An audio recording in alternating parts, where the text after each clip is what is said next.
You know that oxygen is a major constituent of air and it is necessary for life on earth. Now, oxygen is used by all kind of living things for respiration. Now, oxygen breaks down our food to release energy, and this process is known as respiration. Now, what happens in respiration?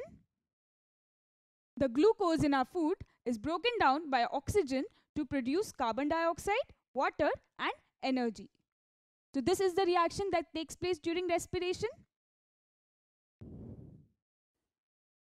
Now, where there is deficiency of oxygen, oxygen cylinders and gas masks are used to facilitate respiration. That is why firemen, sea divers, astronauts, and aviators, they use such gas cylinders and gas masks.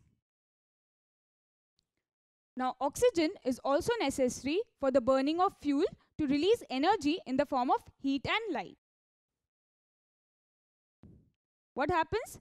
That when we burn fuel, say coal, so coal reacts with oxygen to produce carbon dioxide, heat and light, and that is what we need.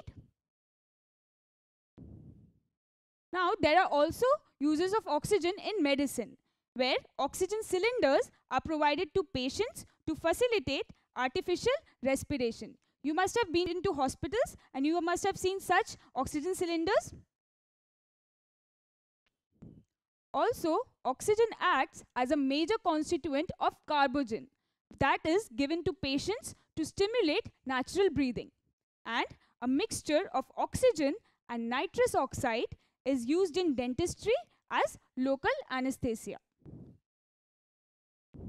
Now, there are some industrial uses of oxygen as well. What? Let's see. When hydrogen is burnt in the presence of oxygen, it produces a flame called oxyhydrogen flame that has a temperature of 2800 degrees Celsius. And when acetylene is burnt in the presence of oxygen, it produces a flame known as oxyacetylene, which has even a higher temperature of about 3300 degrees Celsius. So these high temperatures are used for welding and cutting of metals. Now, oxygen is also used for removing impurities from the substances that are used as raw materials in the steel industry. For example, pig iron is a very raw form of iron that contains impurities such as carbon and sulfur. Now, when oxygen is passed through molten form of pig iron, then carbon reacts with that oxygen to form carbon dioxide, and as a gas it gets released. Now, the sulfur also reacts with oxygen to form sulfur dioxide and trioxide and gets released. So what we get is pure form of iron, that is wrought iron.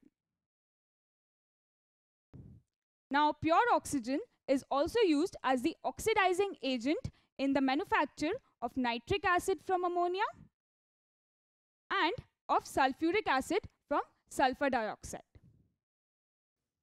Now, oxygen is also used as a propellant fuel in spacecraft, where liquid oxygen is carried by rockets that burn liquid hydrogen as fuel to propel the rocket at high speed. So these were the uses of oxygen.